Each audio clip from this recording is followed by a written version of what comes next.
안녕하세요. 2025년 하늘의 묵상가기도 오늘은 11월 10일 월요일입니다. 먼저 이번 주 암송 구절 소리내어 외워보겠습니다. 너는 내게 부르짖으라. 내가 내게 응답하겠고 내가 알지 못하는 크고 은밀한 일을 내게 보이리라. 예레미야 33장 3절 말씀. 계속해서 오늘의 묵상 말씀 예레미야 33장 1절로 3절까지 저와 함께 정독하겠습니다. 예레미야가 아직 시위대 뜰에 갇혀 있을 때 여호와의 말씀이 그에게 두 번째로 임하니라. 이르시되 이를 행하시는 여호와 그것을 만들며 성취하시는 여호와 그의 이름을 여호와라 하는 이가 이와 같이 이르시도다. 너는 내게 부르짖으라. 내가 내게 응답하겠고 내가 알지 못하는 크고 은밀한 일을 내게 보이리라. 아멘.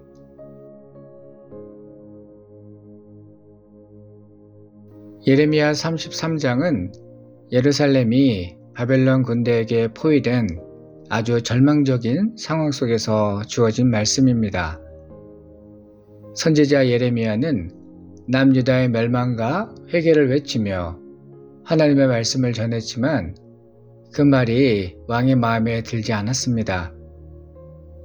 결국 그는 시드기야 왕의 미움을 사 감옥에 갇히게 되었죠.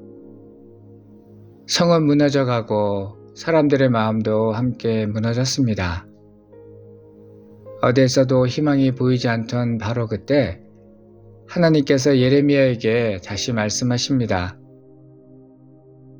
하나님은 자신을 일을 행하시는 여호와라고 소개하십니다. 여기서 일이란 말은 히브리어로 다바르라고 하는데 단순히 어떤 사건이나 행동이 아니라 하나님의 말씀과 계획을 뜻합니다.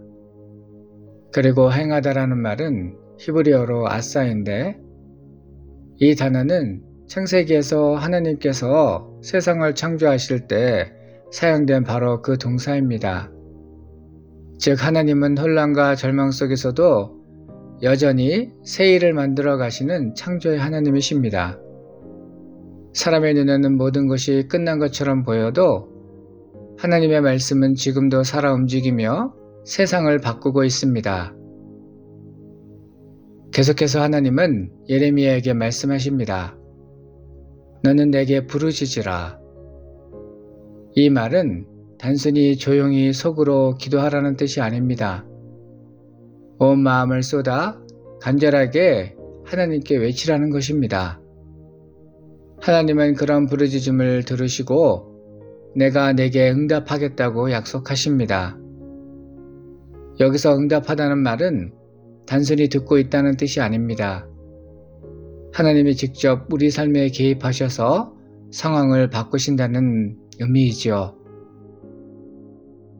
하나님은 멀리서 지켜보기만 하시는 분이 아닙니다. 우리가 간절히 부르짖을 때 팔을 걷어붙이고 달려오시는 하나님이십니다. 마지막으로 하나님은 이렇게 약속하십니다. 내가 알지 못하는 크고 은밀한 일을 내게 보이리라. 여기서 크고 은밀한 일은 히브리어로 그톨롯 우브추로트라고 하는데 직역하면 위대하고 사람이 쉽게 다가갈 수 없는 것들이라는 뜻입니다. 즉 인간의 생각으로는 도저히 이해할 수 없는 하나님의 놀라운 구원과 회복의 역사를 말합니다. 하나님은 예레미야에게 절망을 넘어선 새로운 회복을 보여주셨습니다. 그리고 오늘 우리에게도 같은 말씀을 하십니다. 모든 것이 끝난 것처럼 보여도 두려워하지 말아라. 너는 내게 부르짖으라. 내가 내게 응답하고 내가 알지 못하는 크고 놀라운 일을 보여주리라. 하나님은 절망의 한가운데서도 여전히 일하고 계신 분이십니다. 우리가 간절히 그분을 부를 때 하나님은 지금도 우리 삶 속에서 새 일을 이루시는 창조의 하나님이십니다.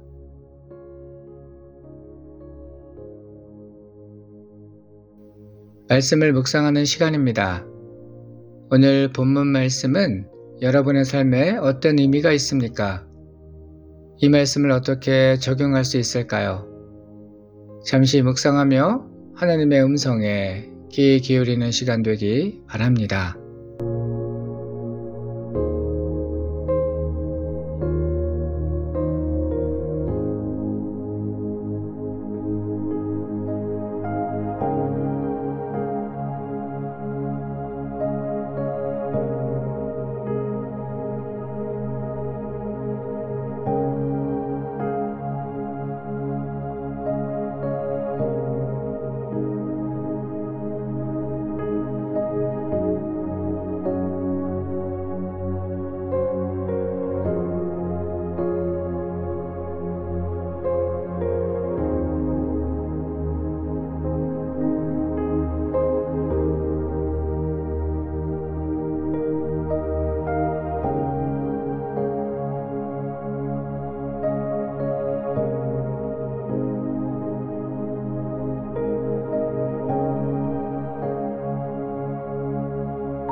예레미야는 바벨론에게 포위된 예루살렘 그 절망의 한가운데서 감옥에 갇혀 있었습니다.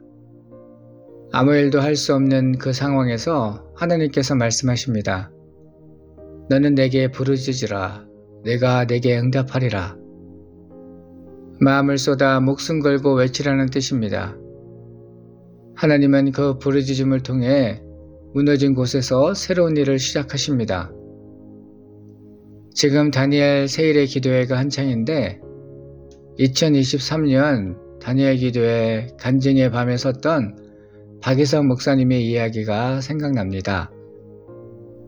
그는 인천의 작은 주택가에서 교회를 개척했지만 시간이 지나자 교인들이 떠나고 재정도 바닥나며 스스로 끝났다는 마음을 품었다고 합니다. 밤마다 예배당에 앉아 하나님 왜 아무 일도 일어나지 않습니까? 라는 한숨만 내쉬던 어느 날 그는 라디오에서 흘러나오는 말씀 한 구절을 들었습니다. 너는 내게 부르짖으라. 내가 내게 응답하리라. 그 순간 마음이 뜨거워졌다고 합니다. 그래, 다시 기도해야겠다. 그날 이후 그는 매일 저녁 텅 빈 예배당 불을 켜고 무릎 꿇어 하나님께 부르짖기 시작했습니다. 눈물이 멈추지 않았고 말보다 눈물이 기도가 되었습니다. 몇 달이 지나자 놀라운 변화가 일어났습니다. 먼저 그의 마음이 살아났습니다. 그리고 떠났던 성도들이 다시 돌아왔고 새로운 가정들이 교회 문을 두드렸습니다.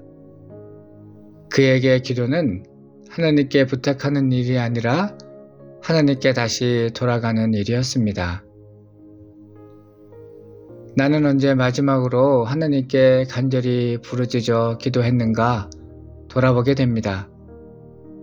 문제가 해결되지 않아 답답할 때 사람들은 종종 조용히 체념하며 멈춰섭니다. 하지만 하나님은 말씀하십니다. 너는 내게 부르짖으라. 내가 내게 응답하리라. 내가 알지 못하는 크고 은밀한 일을 내게 보이리라. 우리가 무너졌다고 느끼는 그 자리가 사실은 하나님께서 새 일을 행하시기 위해 기다리시는 자리일지 모릅니다. 사람들 눈에 끝난 것처럼 보이는 그곳에서 하나님은 새로운 일을 시작하십니다. 그러니 우리가 할 수 있는 가장 단순하지만 가장 강력한 일, 바로 부르짖어 하나님께 기도하는 오늘 하루 되길 소망합니다.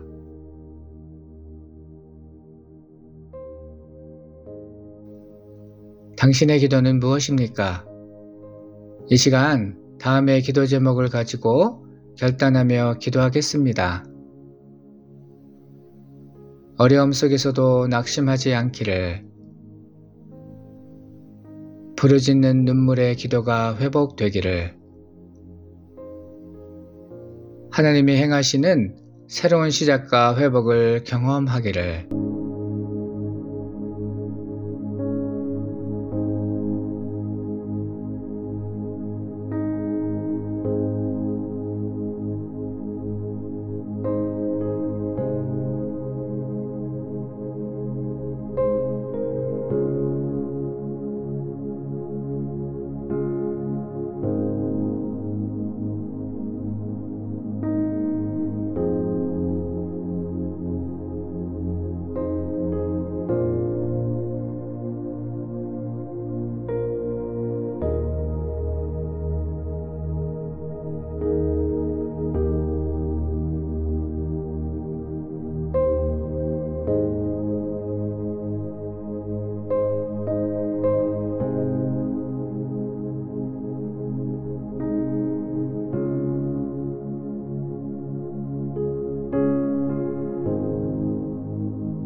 계속해서 중보기도 제목을 가지고 기도하기를 원하는데요.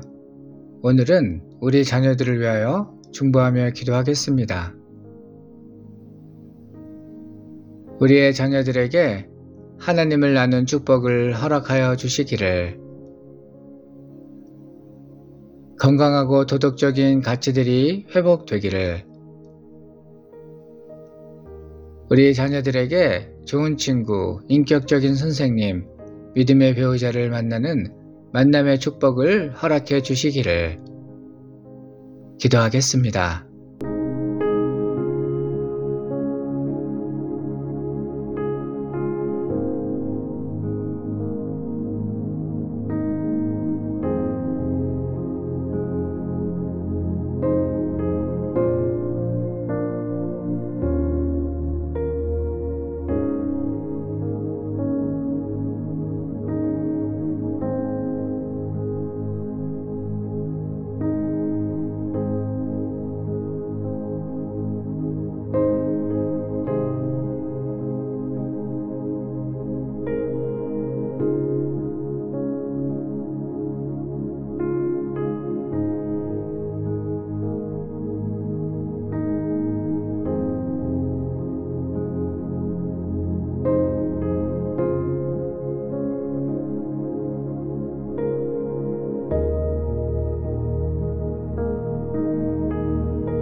하나님 아버지, 오늘도 우리를 주님의 말씀 앞에 세워주시니 감사드립니다.